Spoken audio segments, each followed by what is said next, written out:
So, this is something interesting that happened to us as we were building or finishing building the San Pedro Theater Club, and we were. It was my birthday. It was May 29th, and we ended up staying late. It was like 1 o'clock, 2 o'clock in the morning, and we were finishing up painting and tightening up lighting positions and things, and someone brought in an EVP reader, which is one of those things that talks to ghosts or spirits or whatever, and you see them on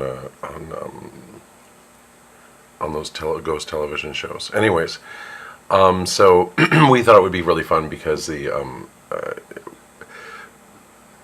we had been claiming while we were there that when we were walking around and stuff that it would look like someone was walking by, and I would think who got in here, or and we had expensive tools in there and didn't want things to be removed.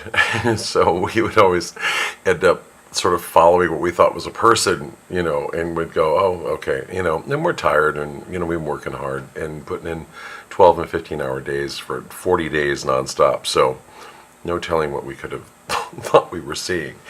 And so the CVP reader thing comes into our group, and actually was not supposed to talk about how it got there because I think it was a part of a TV show that was being shot near us, and we kind of persuaded them to come over anyways. But so I turned on this EVP reader, and it said, and then you can also read it. It has a little screen on it, and it said Bart, and then it said William, and then it said Club, Nito, love it,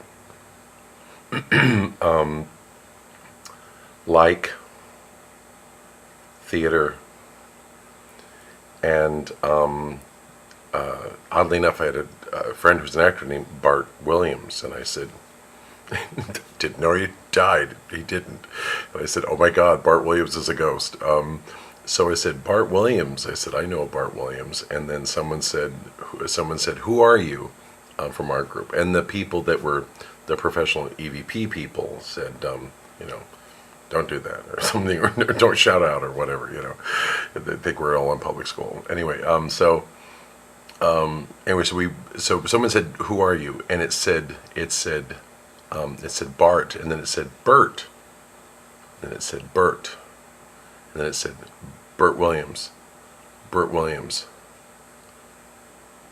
Club, Nito, again Nito, Club, again Nito, Club, fun, like, cool, Bert Williams. That's it. White as a mouse. They turned off the recorders. We talked, and everybody just was being friendly and nice and stuff. And we went off, and we thought that was kind of fun. So about a couple of weeks ago, we have this big space on the wall where I thought it would be kind of neat to do maybe like a historic timeline of everything that's happened in San Pedro. And they've got this really rich history. A lot of it's colorful and interesting and cool people and just stuff that movies are made of. And I thought it would be kind of neat to do like a timeline from the 1800s to now. And as I'm going through a historical website that was dedicated to a lot of stories that intersected through San Pedro, 3 or 4 pages in was an image of a tall African American in a very tight suit from 1913. His name was Bert Williams, and he went to San Pedro High School.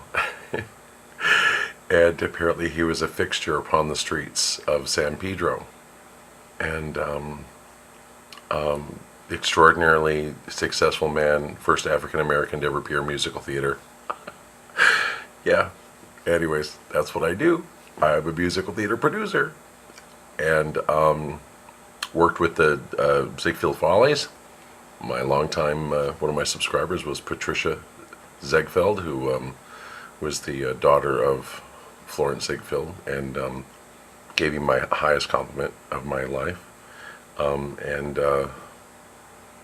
just some little strange tie-ins there, but Bert Williams was a powerhouse, and in his time, and I know a lot of stuff about old stuff, and I collect 78s, and have collected Victrolas, and so his life, or his music and his stuff, sort of had not slipped past me. I've seen his images before, and oddly enough, I purchased one of his 78s in 1968 at the San Jose swap meet for a dime, and along with Pretty Kitty Kelly and the Peerless Quartets, one of their songs, and I remember it was Bert Williams, and so I think it's kind of cool that if this is real, Bert Williams, I don't know, haunts or hangs out at our new San Pedro Theater Club in San Pedro, and I don't know. It's certainly better than a poke in an eye. But better is that, from what research I've done on these spiritual things, or whatever, we never felt scared or afraid or spooky. The place has a really good vibe, but we're not alone. But it has a really good vibe, and I like the fact that that he, in particular, of all the people in the world, or all the people that could have, I don't know, spiritually found their way into that building, that it was actually him, because it kind of represents everything that we're getting ready and attempting to do.